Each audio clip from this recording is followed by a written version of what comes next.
Hello and welcome to Theology Still Matters. My name is William Hemsworth. It is great to be with you all today. Today we're going to continue our series on authorship. I know our last episode, which has been over a month. My sincere apologies for the long gap between episodes. But anyway, our last episode, we looked at the authorship of the letter to the Hebrews. And today we're going to take a look at the authorship of the Gospel of John. We're going to look at controversies that arose. We're going to look at testimony from the early church fathers. And we're also going to look at, probably most importantly, evidence from within Scripture itself. And of course, we're also going to look at the historical landscape to come to our conclusion on who the author of that awesome gospel is. So the Gospel of John, it's a treasure to those of us who believe that Jesus Christ is our Savior. And though it mentions events that occur in the Synoptics, and just to back up briefly, the Synoptics are the Gospels of Matthew, Mark, and Luke. But though it mentions events that occurred in those books, it does so in a way that the author assumes knowledge of them. And just like those other Gospels, it was written anonymously. The authorship of the Gospel was attested early in church history by church fathers such as Irenaeus. However, with the rise of liberal theology, the authenticity of John the Apostle writing the Gospel, it's come under question. And many of these questions of authorship came about in the 19th century, and some have actually continued on to our time today. Now, this can be seen by prominent New Testament scholars such as Raymond Brown, who writes, quote, "As with the other Gospels, it is doubted by most scholars that the Gospel was written by an eyewitness of the public ministry of Jesus." So what I want to do in this podcast is look at various theories of authorship. We'll look at individuals such as Bretschneider, Strauss. So we're going to look at a theory that involves John the Elder. Or was the author just someone else completely different, but who was within the Johannine community? So I'm going to show, using historical as well as biblical evidence, that the Apostle John is the most likely author. In the 19th century, there was a firestorm of sorts when it came to those questioning the authenticity of John. Two of these men were Karl Bretschneider and David Strauss. Now, Bretschneider published a work on the Gospel and discussed reasons why John was not the author. He will later say that he never questioned the authenticity of the Gospel, but he questioned it and able to draw attention to it. Now, maybe he did it to sell books, I don't know. David Strauss took a somewhat different view, as he not only challenged the authorship of the Gospel, but also its authenticity. In both cases, authenticity was challenged because some of the content was very different than that of the Synoptics. So in this regard, Stephen Barton writes, "The 19th century challenge by the likes of Karl Gottlieb Bretschneider and David Frederick Strauss to the historical reliability of the Gospel, given the marked differences between John and the Synoptics, and the characteristically Johannine idiom of the discourses." So basically they're saying there's differences between John and Matthew, Mark, and Luke. Now in the case of Strauss, he saw the high Christology of John as a type of writing called myth. And for that reason, along with differences with the Synoptics, he considered it the least reliable of the four gospel accounts. Now in the eyes of Strauss, the true Christ was a divine spirit which lives within all of us, and humanity should be regarded as the true Christ. Sounds really new, just like the New Age movement today, really. Now this brought on the theory that the beloved disciple mentioned in the Gospel is emblematic of all of us. Now discussing this, Raymond Brown writes, quote, "Some scholars have evaluated the beloved disciple as pure symbol, created to model the perfect disciple. That he is never given a name, and that he appears alongside Peter in scenes known to us from the Synoptic Gospels where no such figure is mentioned, have been invoked as proof of non-historicity." According to Strauss, the stories of Christ's messiahship, miracles, and divinity were gradually added over time. Now this can be seen in his work published in 1835 titled Le Ben Jesus. In this work he details that the synoptics were part of the oral tradition, but over time expectations of who the Messiah was were supposedly added. They were added to strengthen the Christian movement, but were using legend and myth to build up who Christ was. Now, D.A. Carson writes in regard to this, quote, "He laid waste to the foundations of historical Christianity." And that's just what he did. In the views of these two men, it was not possible that the author of the Gospel was John the Apostle. To do so would destroy their whole thesis as a historical Christian document. The author was anonymous, or a community of Christians who added legends to the synoptics. And another theory, as I mentioned briefly at the beginning of the show, was one involving someone named John the Elder. Now, in his work titled Ecclesiastical History, early church historian Eusebius distinguishes John the Elder from John the Apostle.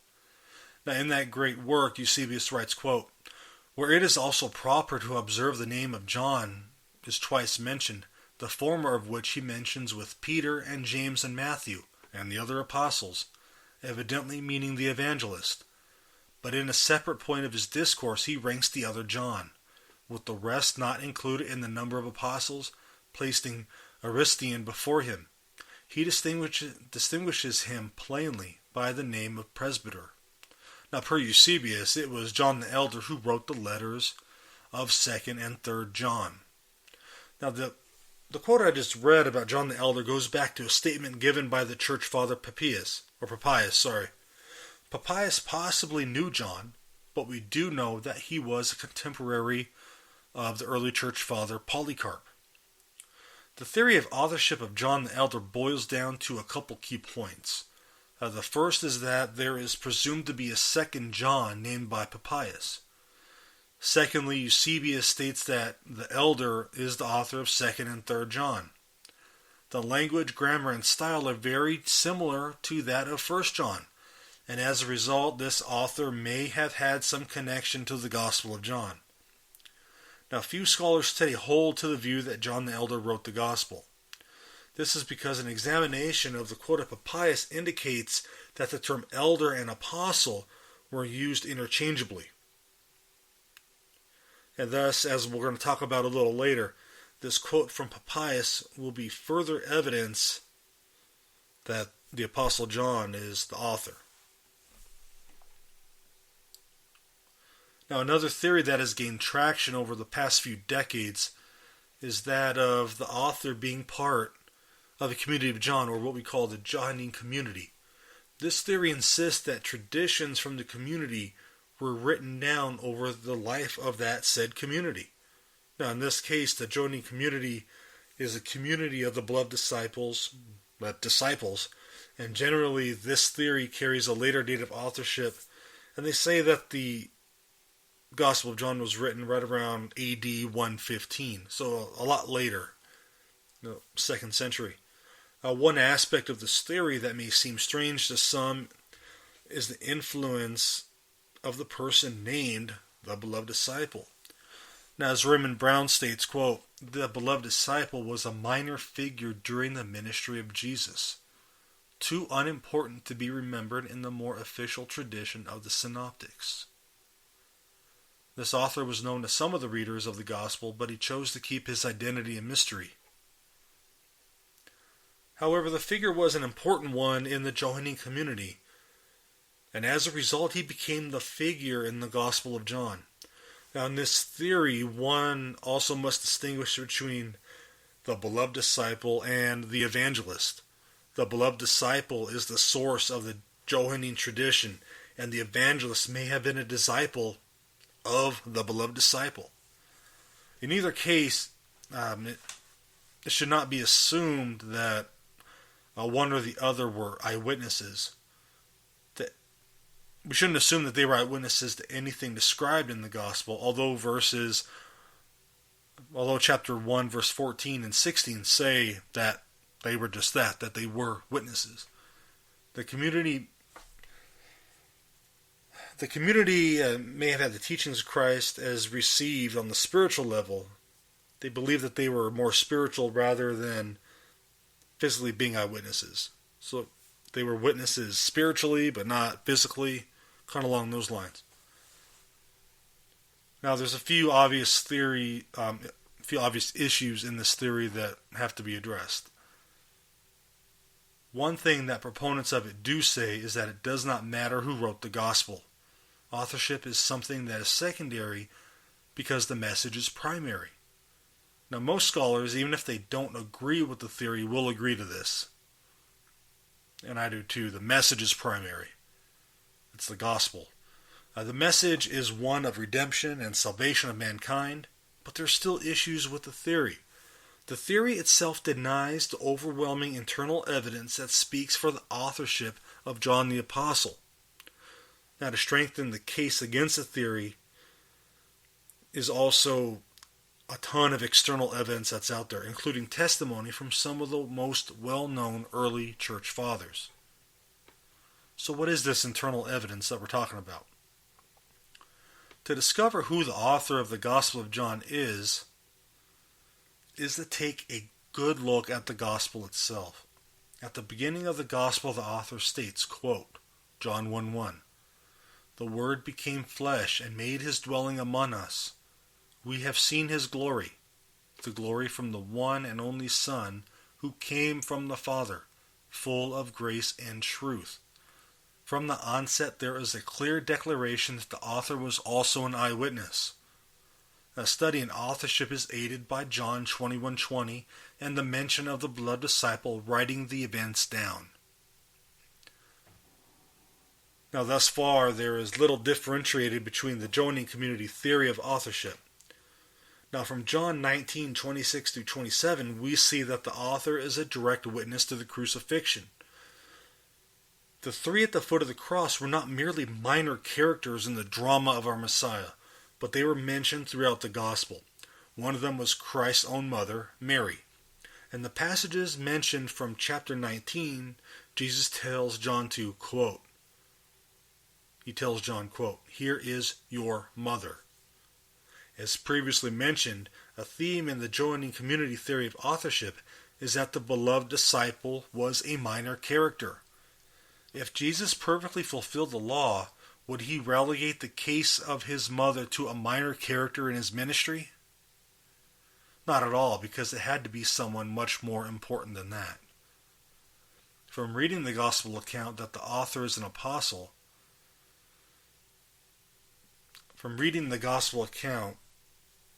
again, we kind of see that the author is anonymous. He goes by the description, quote, "the one whom Jesus loved." He's listed among the 12 disciples, but is not Bartholomew, Judas Iscariot, Judas, the son of James, Thomas, Philip or Peter. A reading of John 21:2 reveals that he is one of the 7, but not Peter, Thomas, or Nathaniel. By doing a process of elimination, we could deduce that the author is either one of the disciples listed or the son of Zebedee. These two individuals can then be compared to a listing of disciples in the Synoptic Gospels. In regards to this, Andreas Kostenberger, a great scholar who spends a lot of time and energy on the Gospel of John, writes, quote, "Only the following apostles remain: Matthew, Simon the Zealot, James the son of Alphaeus, and John, the son of Zebedee." In regards to Simon the Zealot, there is not a shred of evidence from history that associates him as the author of the Gospel. The same can be said of James, the son of Alphaeus. Now, Matthew is already credited with writing the Gospel of Matthew, and that leaves John, the son of Zebedee, as the likely author. We know him as the Apostle John. How about the external evidence? Looking back at history. Just like there is no shortage of internal evidence, there is no shortage of external evidence for John the Apostle being the author. the early church fathers were basically unanimous in their testimony of Johannine authorship. A quote from Eusebius was previously given in which he used John the Apostle and John the Elder synonymously as the author. In the great early Christian work against heresies, Irenaeus specifically names John the Apostle as the author. The testimony of Irenaeus is to be heard on its own, but it comes with a link to the Apostle himself. Irenaeus was a protege of Polycarp, who was a direct disciple of the Apostle John. Now, Clement of Alexandria oversaw the famed catechetical school in Alexandria, Egypt. He also believed the book to be authored by John. And to this effect, Eusebius writes, quote, John, last of all, composed a spiritual gospel. Now the great Polycarp is quoted as telling Irenaeus, quote, John, the disciple of the Lord, who had also leaned against his breast, had himself published a gospel during his residence in Ephesus in Asia. Now, as I said just a couple minutes ago, Polycarp was taught directly by the Apostle John. It is highly unlikely that he would be creating such a fable so early in the 2nd century. Now that, along with other evidence from the patristic fathers, points to the authenticity that John the Apostle is the author. Other notable church fathers, such as Tertullian, also confirm what was stated by Irenaeus and Polycarp. Now, so far, the external evidence we've looked at overwhelmingly supports the conclusion that the Apostle John is the author of the Gospel. But I want to provide one more piece of evidence. The early church historian Eusebius also directly names John as the author. In his work Ecclesiastical History, Eusebius writes again, they say that John, who during all this time was proclaiming the gospel without writing, at length proceeded to write it on the following occasion. Now guys, the purpose of this podcast is to prove that John was written by John the Apostle. Now liberal theologians have categorized the gospel as myth and say it's not historically reliable. But the external evidence proves that theory wrong. A look at the possibility of John the Elder being the author was also reviewed by us. But we determined that Eusebius used those terms interchangeably. Then we looked at the theory of a Johannine community authoring the work, but I think the evidence points away from that. It was rejected because the internal evidence shows that the author was not a minor figure, but someone in the inner circle. The internal and external evidence support the idea that John the Apostle authored the Gospel. This was also the belief in the first centuries of the Church, and that is highly attested to using writing from the Church Fathers. Now, by no means is this podcast going to settle the debate, and it may rage on, with some scholars for many years, but I think the evidence is overwhelming. I do believe firmly that the evidence for John the Apostle being the author is very clear. Now guys, I hope you enjoyed this episode of the Theology Still Matters podcast. I will try to do more of these more often. Again, I apologize for the lengthy gap. There's a lot of things going on in our world today. Please pray, not only for our country, for the world. Pray for your neighbor. Love your neighbor as yourself, just like we read in the Gospel of John. May the Lord be with you. God bless you.